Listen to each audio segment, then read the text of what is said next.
Good morning. જો આજે આપણે પાલકના થેપલા બનાવવાના છે. જો આપણે થેપલા બનાવી લીધા, હસબન્ડ બેસી ગયા નાસ્તો કરવા.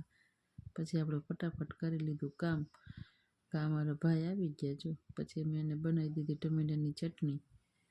અને પછી આપણે ગોગડીનું કટિંગ કરવા બેસી ગયા છીએ બધું લઈને. જો આદુ, લસણ, મરચાં અને કોથમીર ને બધું લઈને બેસી ગયા છીએ.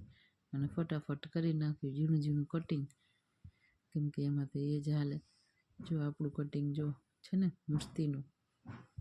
ચાલો તમે પણ બધે ગોગડી ખાવા.